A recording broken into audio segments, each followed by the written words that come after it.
Miss মুনের video থেকে কিভাবে আপনারা এফেক্টিভলি আপনাদের শিশুদের শেখাতে পারেন পর্ব 2।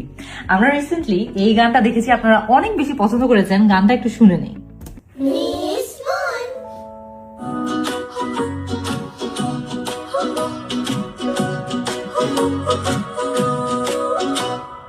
এক দুই তিন চার পাঁচ ছয় সাত আট নয় 10। সো এই গানটা ব্যবহার করে আপনারা আপনাদের শিশুদের 1 থেকে 10 শেখাতে পারবেন।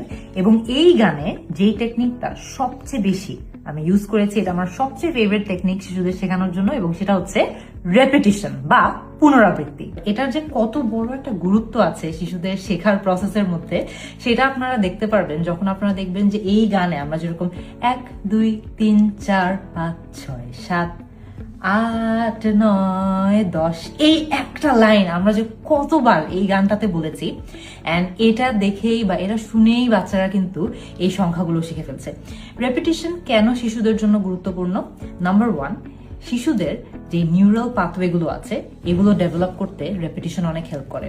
প্রতিবার যখন আপনি একটা শব্দ বা একটা গান বা একটা এক্সপিরিয়েন্স তাদের জন্য রিপিট করেন, তখন তাদের এই যে নিউরাল পাথওয়েগুলো আছে এগুলো আরো স্ট্রং হয়, এবং এটা তাদেরকে ভবিষ্যতে ওই শব্দটা বা ওই এক্সপিরিয়েন্সটা আবার রিকল করতে বা আবার মনে করতে অনেক হেল্প করে।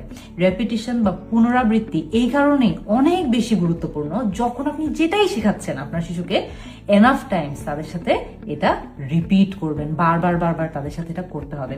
দ্বিতীয়ত, শিশুরা যে কোনো কিছু নতুন, সেটা একটা ওয়ার্ড হোক, একটা সাউন্ড হোক, একটা সেন্টেন্স হোক, একটা এক্সপিরিয়েন্স হোক, যখন তারা শিখে তখন এনাফ টাইমস তাদের সাথে রিপিট করতে হয় একটা জিনিস before they actually begin to say it out loud. কারণ আপনি প্রথমবার যখন বলবেন তখন হয়তো বা তারা ফার্স্ট টাইম এক্সপোজড হলো টু দ্যাট ওয়ার্ড, কিন্তু তারা নট নেসেসারিলি যে এই শব্দটা তখন তারা বলবে বা তখন থেকেই বলা শুরু করবে, নট নেসেসারি। আর এক এক শিশুর জন্য কিন্তু এই রেপিটিশনের নাম্বারটা আবার ডিফারেন্ট হতে পারে।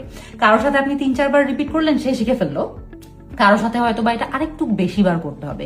ইট ডাজন্ট মিন যে একজন শিশু আরেকজন শিশুর থেকে better, but it just means যে অ্যাগেন প্রতিটা শিশুর জন্যই কিন্তু এই রেপিটিশনের ইম্পর্টেন্সটা একদম ডিফারেন্ট বা অনেক অনেক গুরুত্বপূর্ণ। থার্ড, যেটা খুবই ইম্পর্টেন্ট, সেটা হচ্ছে রেপিটিশন শিশুদের মধ্যে প্রিডিক্টেবিলিটি এবং ইমোশনাল সেফটিটা তৈরি করে। শিশুরা যখন বুঝতে পারে যে নেক্সট কি আসছে, কারণ আপনি অনেকবার তাদের সাথে একটা জিনিস রিপিট করে ফেলেছেন, 1 2 3 4 রিপিট করে ফেলেছেন, তখন কিন্তু তারা প্রিডিক্ট করতে পারে যে নেক্সট কি আসবে, অ্যান্ড এটা তাদেরকে ইমোশনালি সেফ ফিল করায়, ইমোশনালি সিকিউর ফিল করায়, যে কারণে তারা তখন খুব একটা শিখার প্রতি তাদের যে আগ্রহটা আছে ওই